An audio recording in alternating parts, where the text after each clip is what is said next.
Good evening.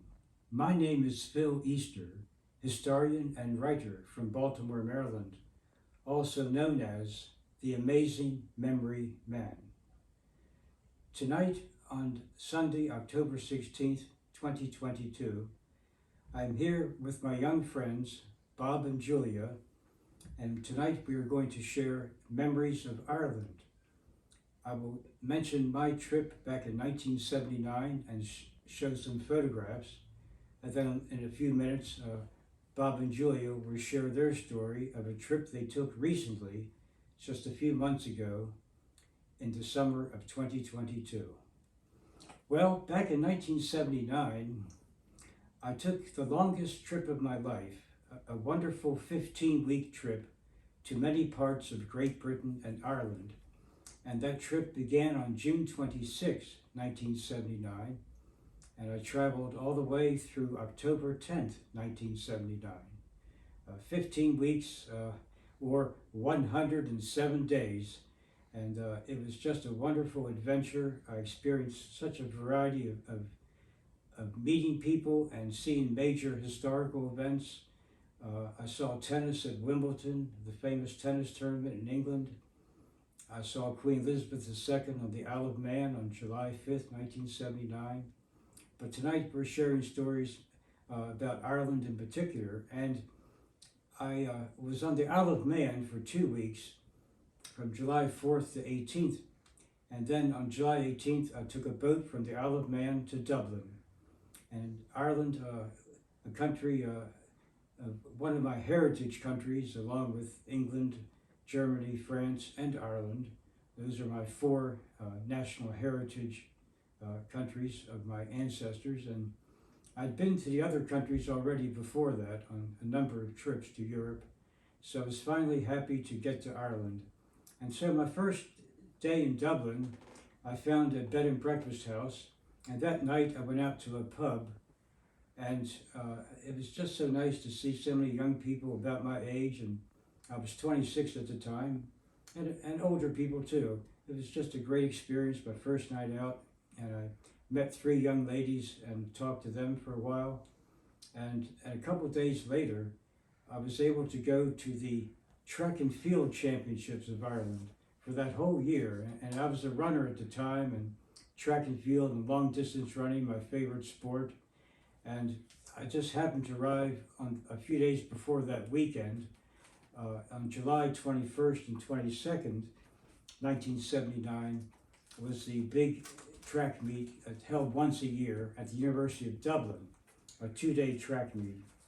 Now here I will show some photographs. This is just a nice, like a poster of Ireland and some of the areas downtown near the post office. The General Post Office is where the Irish Revolution began in 1916, and there's the area of, I think it's O'Connell Street or O'Donnell. It's one of the two. You know, O'Connell, yeah, O'Connell or O'Donnell. Well, anyway, so here it's the bed and breakfast house where I stayed, and a picture of myself and the lady who owned the house. And that first weekend there, I met an American couple on their honeymoon. Here's their picture. They were from the state of New Jersey, Peter and Allison Sheehan from the state of New Jersey. And they were on their honeymoon. And the funny thing was, when we were at breakfast that morning of Saturday, July 21st, he said to me, "I've seen you somewhere before." I said, "Really?" I said, "We tried to figure this out." And I said, "Well, I know he's from New Jersey and I'm from Baltimore." So I said, "Well, I ran the New York Marathon in 1976. Perhaps you came to watch that." He said, "No, that's not it. But because I mentioned my running interest, he told me that his father was Dr. George Sheehan, the doctor who wrote a book about running, long distance running. And I so happened I had one of his 2 books. He actually wrote 2 books. I had one of his books at home in Baltimore. So he was happy to hear that. But then we figured out that Peter told me he was a student at Johns Hopkins University in Baltimore a few years before. In 1977, his senior year, I was taking a course in the evening, just part-time, and we met at a bar and had a drink together in 1977. And of all bed and breakfast houses in Ireland, thousands of them, what is the chance he and his wife would be staying at the same one where I was staying? And the funny thing too was the night before, Mrs. O'Leary, the owner of the house, said, "There's an American couple staying here on their honeymoon. Perhaps you know them." So I was thinking to myself at that time, well, what's the chance I would know someone even slightly? And here I'd met Peter one time before. What are the odds? in a country of, like our country, in the United States of America, 300 some million people, and in Ireland at least 3 million, and with thousands of bed and breakfast houses, the chance that would happen, staying at the same place. Well, later that day, I went to the big track meet, and it was at the University of Dublin, and here's some of the photographs from that track meet. And one of the runners here, Eamon Coghlan, here's a picture of him, some people getting autographs, and I was able to get his autograph too. He was probably the most famous runner from Ireland, probably ever, certainly at that time he was. They called him chairman of the boards. In New York's Madison Square Garden, there's an annual track meet in the wintertime, and at least 7 times he won that indoor mile over the years. And he was also in the 1976 Montreal Olympics and the 1980 Moscow Olympics. And just 3 years before that, I saw him at the Montreal Olympics in 1976, which I attended. So Eamon Coghlan, he won the 1 mile race that day, and it was a very nice track meet over a 2-day period, actually, July 21st and 22nd. Now, while I was there on Sunday the 22nd, someone told me that 2 days later, in the small town of Fermoy, Ireland, in County Cork, there would be a 5-mile road race, and I was invited to take part in that. I told him I was a long-distance runner. I ran many road races in the United States, so I went down there and took part in the 5-mile road race on my way to the city of Cork. But here's a photograph, some more photographs around Dublin later. I was there the second, these people were demonstrating against the British, but they do that from time to time. But actually most people in Ireland and the British get along pretty well now in the Republic of Ireland. I was in Northern Ireland for a while. Actually here now is the area around a town called Baltimore, Ireland. I thought that was funny coming from Baltimore, Maryland, USA. I took some postcards and wrote some postcards and sent home to various people in Baltimore from Baltimore, Ireland, postmarked there. And later, this is the city of Cork. This young lady was from Sweden. She was traveling around Ireland also, and some photographs. It's such a nice, friendly country, and I remember I enjoyed going to some music in the pubs to hear the music, the people would play, and also going to Northern Ireland. This is the bus I took when I went to Northern Ireland in early August, the Ulster bus. And I took that from County Sligo, and that went to Belfast.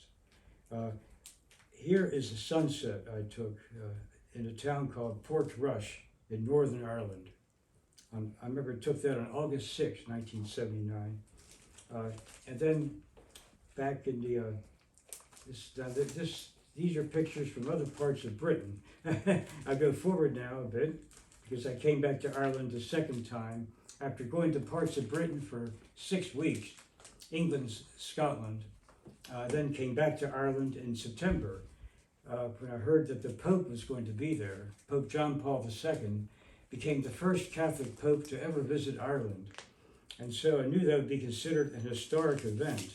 And so I went back to Dublin, and these are some of the, people were selling pictures and different things leading up to the papal visit of Pope John Paul II on Saturday, September 29th, 1979. And I was part of the largest crowd in the history of Ireland 1 million people gathered on that Saturday, September 29th, 1979, to see the Pope celebrate Mass at Phoenix Park, Dublin. Phoenix Park is the largest city park of any city in Europe, within a city limits. They say it's about 10 miles around, and that's pretty big to be within a city limits. Now, London and New York are much larger cities than Dublin, and each of them have a famous park that's roughly 6 miles around. Hyde Park, London, and Central Park, New York. But even though Dublin's a smaller city in population, only about 1 million people in population, that park is about 10 miles around. And from what I understand, only the city of Beijing, China, has a park that's even larger in the whole world. So among European cities, at least, Phoenix Park is the largest. And that was something they had it organized very well. Here are some pictures of that day. They had it organized, a good bus system, and the way it was done very well. It was no major problems whatsoever. And that was a very memorable day, September 29th, 1979, coming towards the end of that trip I took. And I remember going to Cork City a second time on that overall trip. And when I came back to Baltimore, I actually it was a little over 24 hours. I took a boat from Ireland to Wales, and then a train overnight to London, and then subways to the airport. I never traveled so many different types of transportation in a little over 24 hours of my life. Then flew back to Washington, D.C., Dulles Airport area, and then I took some other airport-to-airport transportation from Dulles to BWI Airport, and then a taxi cab home to my home in Baltimore. And that concluded that wonderful trip. And now I would like to have my friends Bob and Julia share their memories of Ireland from this year, 2022. And thank you. And I have to share one more photograph, and that was again in Belfast on August 5th, 1979, when I went to Northern Ireland just for 3 days. This photograph was taken of me with the 2 children of the family I stayed with. The father took this photograph, and I stayed with him for about 2 days when I was in Northern Ireland. Overall, I was in Northern Ireland just 3 days. I stayed with this very nice family near Belfast for 2 days. Then I went to Portrush for the 1 day, and then went back to Dublin. And so the overall trip was just wonderful, one of the greatest experiences of my life. And now I would like to have Bob and Julia share their memories of just a few months ago, right? All right, yeah. This year. Yeah, this year, it was this spring, but we didn't go for nearly as long. It was 1 week. We had like 10 days, including travel time. So like just a fraction as long as your trip. So 1 week, and then we attempted to road trip through the whole country, but you can't do that in a week. So we did half the country. We didn't get to do any of the northern parts. We started in Dublin, and then we shot right across to Sligo County, which you've been to. Yes. And then we just kept going down and around from there. We wanted a rental car, but they were very expensive. So we got the cheapest thing we could, which was a Sprinter van. And I actually have a photo. So you can see it's one of those big Enterprise Sprinter vans. Did you see right. this? Yeah. Yes, is that something? Yes. So That's great. everything is manual there, and they all drive on the left side of the road. So Bob was our driver, and he had to do all the driving. And we first got into Dublin, and Bob had to drive in like the biggest city of Ireland on the left side of the road in a manual Sprinter van. And we're driving through, and he goes, "I'm going to park on the side of the road here." And he goes to go slide in, and he hits someone's car. And the man was in his car, and he gets out, and he's like, "Oh, don't worry about it." And we're looking at his car, and it's covered in scratches. He said, "Oh, all that was there. Don't even worry about it." And he's like, "Are you guys trying to park? Like, I can tell you how to pay for parking in this city." And so basically that was just the first person we met in Ireland, and everybody from then on was so nice. I mean, this guy, we literally hit his car, and he helped us figure out parking. So that was great. Yeah. It said something. Yeah. You said friendly. So Yeah. friendly. And everybody was like that. Like, nobody, there wasn't any people in a bad mood. It was great. Yeah, I mean, it was great. I loved road tripping. I am a horticulturist, so like just noticing all of the wildflowers they had there was amazing. The foxglove just grow everywhere there, especially in the springtime, which was so beautiful and just really awesome because people try really hard to grow those around here. I guess I'll share another photo. Oh yeah, this was probably like my favorite part of the road tripping, or like one of my favorite like geographic interests. It's the oldest functioning lighthouse in Ireland, and it's all the way on the southern tip, called Hook's Head, which is a peninsula. But what's really cool is what you can kind of see in the picture is there was all of these like cave like structures. So you're just like walking on flat land, and then all of a sudden it's like it dips down almost like a sinkhole was there, but it's like slate on the side. So it's just like a really neat geographic structure. And what was also interesting about this peninsula was a lot of Ireland is like rolling hills and everything, but once you get on this peninsula, it was all flat. It was flat barley fields for as far as you could see, and then you get down there and there's a cool lighthouse. So yeah, That's very nice. yeah, It really is. It's that it took us a while to get down there. It was quite a drive, but oh, to me it was worth it. I loved it. Yeah. So those are just the two of the photos I have picked out, but yeah, I love the flowers there. And something, I don't know if you had this food when you were over there, but I had never tried this. With everything, every time we got fish and chips, they would serve us mushed peas with it. Did they have that one? I think over sometimes I did, yes. Sometimes, Yeah. at least a few times there were as well, yes. there? Yeah, we had a lot of mushed Right. peas, and then some people even put like mint in it. Oh. Mint in mushed peas, Okay. and that was really good. I've never had that before. But, Yeah, Bob, you want to show some of your photos? Sure. I was on the trip with Julia. Anyway, yeah, so she told most of it, but yeah, we missed Northern Ireland, unfortunately. But yeah, did the whole West Coast, Southern Coast, came back up to the East Coast. Got to go to Galway, which is awesome because I've always been into like the Pogues and stuff, and they have a bunch of songs about Galway and Dublin and just drinking in Ireland and stuff. So you know, right. got to try a bunch of food. Got to get some real Guinness for the first time ever, which was cool. Saw like probably like 3 or 4 million sheep. Yeah. There was everywhere. They would stop on the roads, you know, saying Yeah, across the they'd road. just be Uh-huh. standing on the side of the road. Yeah. Definitely scary driving for the first 2 or 3 days when we got used to it. Oh yeah, the roads are very narrow. I Yeah. forgot to mention that. Really They're all narrow. narrow, Everybody was really even in the fast. city. Yeah. But yeah, it was cool. So found some markets, like craft markets and stuff. Got a bunch of, you know, souvenirs for people and good food, and sent some postcards. But I picked out a couple pictures. This one is the Cliffs of Moher, which I've always heard of. I didn't know how cool it was. I don't know if you're gonna be able to really tell in this picture, but It's hard to basically, get a picture. it was hard to get good pictures of it, but pretty much you just park and then walk up this long path to like the top of this hill, and you can see like I guess you're just on the coast and you're up against the ocean.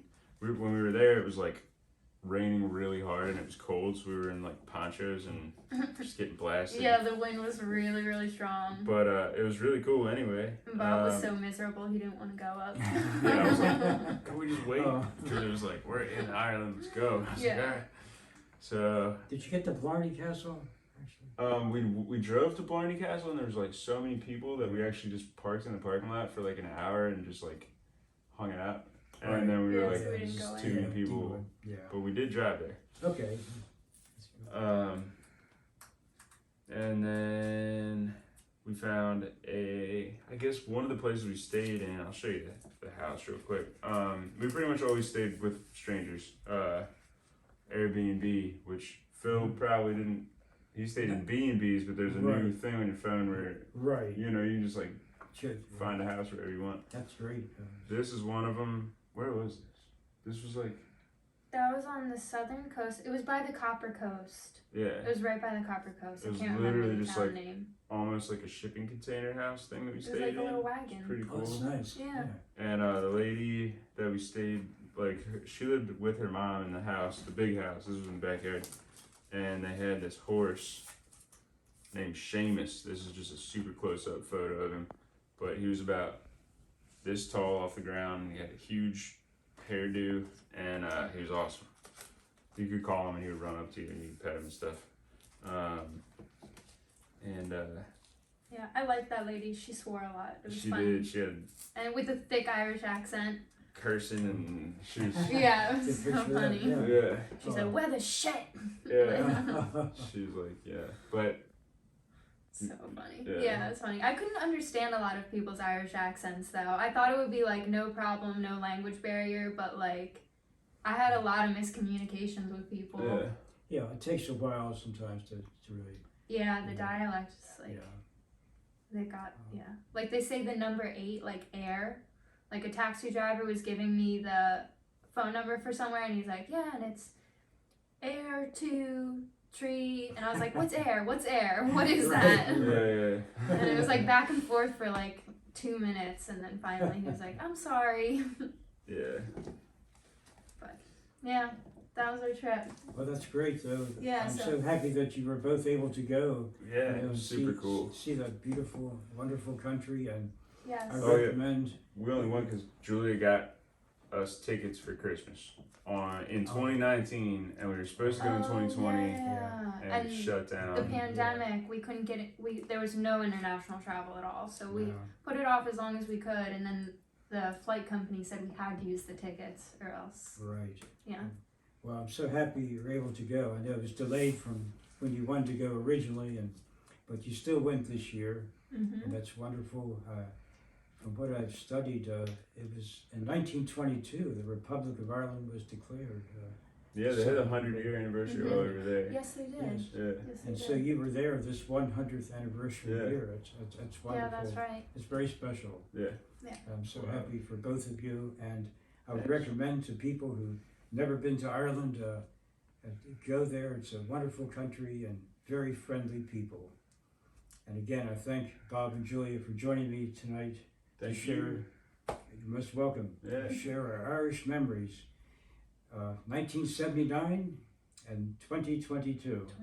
And tomorrow's Phil's birthday. Thank you. So- Yes, tomorrow I will turn 7 decades. And it's so nice on this, just one day before this YouTube story, to share stories of one of my favorite subjects, the beautiful country of Ireland. And thank you once again for joining me tonight. No problem. Thank you, Phil. This is Phil Easter, the Amazing Memory Man. Thank you, and we'll see you next time. Good night.